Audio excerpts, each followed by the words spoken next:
오늘 우리에게 주시는 하나님 아버지의 말씀은 마가복음 8장 31절에서 33절까지입니다. 마가복음 8장 31절에서 33절까지 제가 봉독해 드리겠습니다.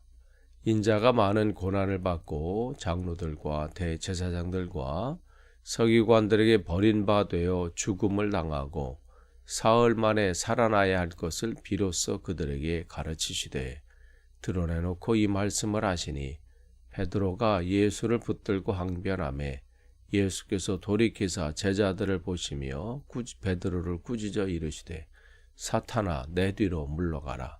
내가 하나님의 일을 생각하지 아니하고 도리어 사람의 일을 생각하는도다 하시고. 아멘.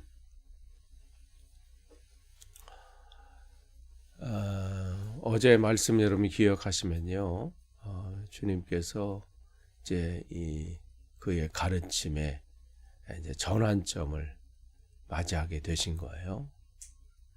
점검하기를 원하시는 거예요. 그동안 가르치셨던 그 내용들, 또 선포했던 그 하나님의 나라, 그것이 어느 정도 사람들에게, 또한 특별히 제자들에게 영향력을 끼쳤는지. 그래서 세상은 사람들이 나를 누구라고 하느냐. 근데 주님의 관심은 세상이 아니라 지금 자기를 따르고 있는 제자들이죠. 너희는 나를 누구라고 하느냐. 그때 베드로가 주는 그리스도이십니다. 고백한 거예요. 그래서 메시아입니다. 당신께서 메시아입니다. 그리스도입니다. 근데 주님은 굉장히 그것을 기뻐하시죠. 그러고 그 다음에 그러한 고백이 있은 다음에 이제 새로운 가르침을 하게 되시는 거예요. 그래서 비로소 그들에게 가르치시되.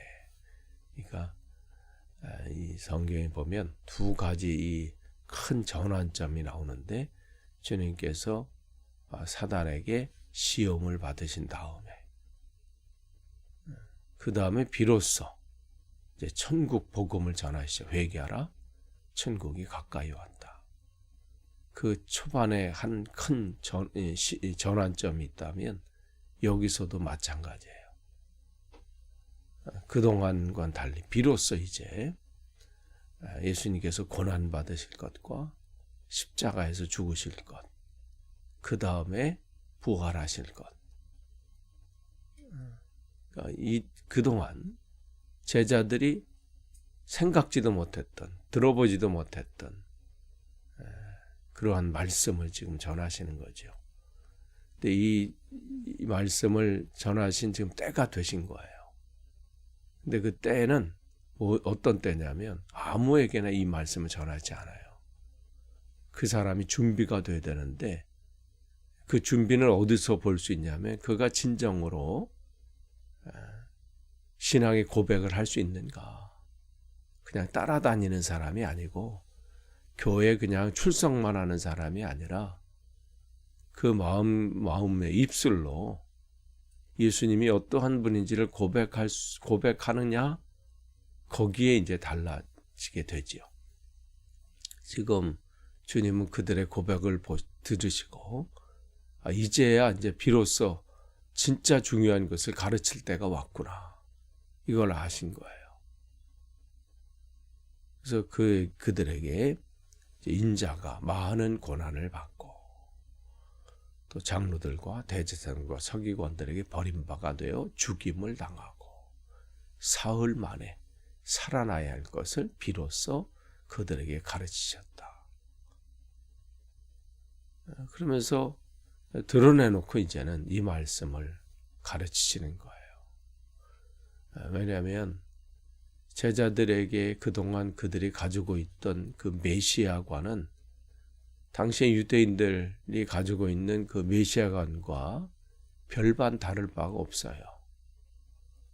그러니까 그들이 아수르로 인해서 북이스라엘이 멸망하는 것을 또 봤고, 또 자기들도 바벨론에 의해서 멸망당하고 70년간의 포로 생활하고, 그렇게 돼서 다시 되돌아왔을 때 뭔가 이제 새롭게 될 줄 알고 막 그런 했지만 그 이어서 계속해서 페르시아, 그리스, 로마, 그러니까 그들 생각엔 자기들의 힘으로 뭔가 할 수 있다고 생각은 이제 접어놓고 이제는 초자연적인 하나님이 보내신 어떠한 인물이 아니고서는 이 해결할 방법이 없다고 생각했기 때문에 그들에게 메시아는 강한 파워를 가진 그러한 인물이었습니다.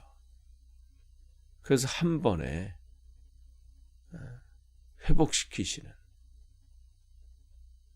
그러니까 그 메시아 앞에 무슨 고난이다, 죽는다, 연약함이다 이런 거는 생각도, 거기는 그 단어는 거기에 포함될 수 없는 단어입니다. 그런데 지금 주님이 말씀하신데 고난, 죽음, 그러니까 이 말씀을 이제 듣게 되니까 제자들도 충격이 되는 거죠. 그러니까 그들도 저분이 메시아라는 것이 확신해요. 하나님의 아들이심이 믿어지기 시작했어요. 그런데도 아직은 그렇지만 거기에 고난이다, 죽음이다, 이거는 맞지 않는 거죠. 그러니까 베드로가 그냥 즉각적인 반응이 보인 거예요. 이 말씀하신 이 32절에 베드로가 예수를 붙들고 항변하매 그랬어요. 항변하매. 그러니까 여기서 항변한다라고 하는 것은 뭐예요? 그냥 왜 그러십니까? 질문하는 정도가 아니에요. 여기 항변하다는 것은 책망하다는 뜻이에요. 꾸짖다는 뜻이에요. 우리나라 이제 한국어 성경에는 이제 항변하다 하니까 그렇게 와닿지 않는데 그거를 좀 바꾼다면 책망하다, 꾸짖다. 그러니까 베드로가 예수님을 책망하기 시작했다 이 얘기예요. 꾸짖기 시작했다. 왜 그런 소리 하십니까? 그런 거죠.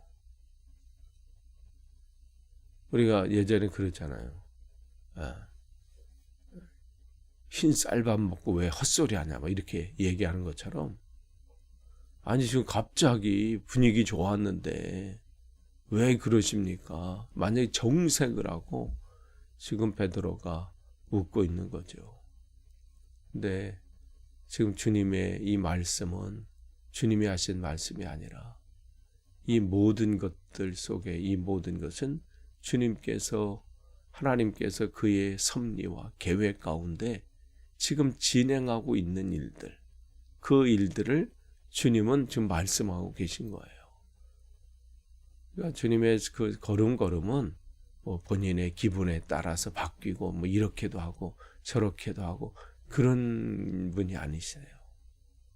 모든 것이 주님의 계획 안에서 그 일들을 진행하고 계시는 것이죠. 그러니까 원한다고 해서 추가하거나 또 뺄 수 있는 상황이 아니에요. 모든 것은 하나님의 계획 안에서. 그러니까 우리가 볼 때는 우리가 하루하루 이렇게 살아갈 때 벌써 오늘이 1월 12일이에요. 1월달 지금 반 정도 가고 있는 거잖아요.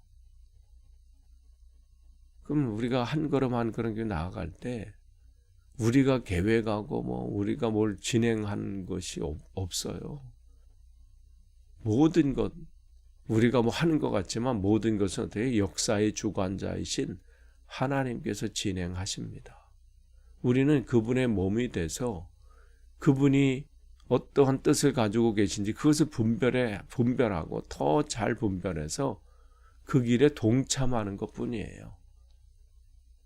그래서 주님께서 원하시는 일들을 거기에 주님께서 나를 사용하셔서 그 일들을 하는 것이죠. 내가 없다고 해서 하나님께서 그 일들을 못하신다, 지체하신다, 그런 것은 없습니다. 두 가지예요. 그 일들을 내가 하나님이 하시는 일에 내가 동참하느냐 아니면 그렇지 못하느냐예요. 그래서 주님은 자기 걸음걸음 속에 하나님께서 어떤 계획을 가지고 계시는지를 전했는데 지금 베드로는 자기 생각에는 그게 아니라는 거예요. 그렇게 해서는 안 된다는 것이죠. 지금 하나님의 뜻과 인간의 뜻이 충돌하게 됐지요. 그 앞에 주님께서 뭐라고 말씀하십니까? 33절에 사탄아 내 뒤로 물러가라. 그러니까 지금 시작의 새로운 전환점에서 이 베드로의 그 귀한 고백 굉장히 중요해요. 근데 그 고백이 베드로에서 끝나서는 안 되고 지금 나머지 제자들도 그 고백이 필요한데, 그래서 이제 때가 됐구나. 이제는 뭔가 이것을 해도 되겠구나. 그 생각을 해서 제자들에게 가르치려고 시작하는데 고백한 그 사람이 방해거리가 되는 거예요. 그러니까 먼저 깨달은 사람, 그 사람이 걸림돌이 될 수 있다는 거예요. 그러니까 주님은 그 상황을 그냥 좋은 게 좋은 거다, 그렇지 않고 하나님의 나라를 위해서 정말 중요한 그 길의 앞에 있어서 방해거리가 되는 것이죠. 이 베드로, 그 말이. 근데 주님은 그 베드로를 본 게 아니에요. 그 안에 있는 사탄을 본 거예요. 그래서 사탄아 내 뒤로 물러가라. 사탄은요, 교묘하게 우리에게 영향력을 줍니다. 그러니까 내가 그래서 바울이 그 얘기를 하잖아요. 섰다고 생각하는 사람들, 나 이 정도면 됐어. 성경이 말씀하시는 거예요. 이 정도면 나 됐어 하는 사람은 넘어질까 조심해라. 그러니까 늘 우리가 점검을 해야 돼요. 난 뭐 이 정도 했으니까. 뭐 제자 교육도 받고, 뭐 모두 훈련하고, 모두 하고, 뭐 내가 성경을 이만큼 읽고. 그때 조심해야 돼요. 그런 생각이 들 때 늘 넘어질까 조심해야 돼요. 사단은 정말 우리의 모든 것을 파악하고 어떻게 하면 하나님의 나라가 이 땅에 온전히 이루어지는 것, 또 하나님의 뜻이 온전히 이 땅에 이루어지는 것을 방해한다는 거예요. 공격하여. 그러니까 주님은 그래서 시작부터 완전히 바로 잡는 것이죠. 그러니까 조금 전까지만 해도 신앙 고백에서 주님 앞에 칭찬을 받은 사람인데 이렇게 될 수 있다는 거예요. 그러니까 우리의 삶을 여러분들 점검하셔야 돼요. 그래서 또한 우리 앞에 우리가 하나님의 길을 걸어가고 있을 때 어떤 방해 요소가 있잖아요. 그게 사람을 통해서 그럴 수도 있고, 어떤 사건을 통해서, 어떤 환경을 통해서 내가 올 한해 결단하고 결심하고 그 일들을 가고 있는데,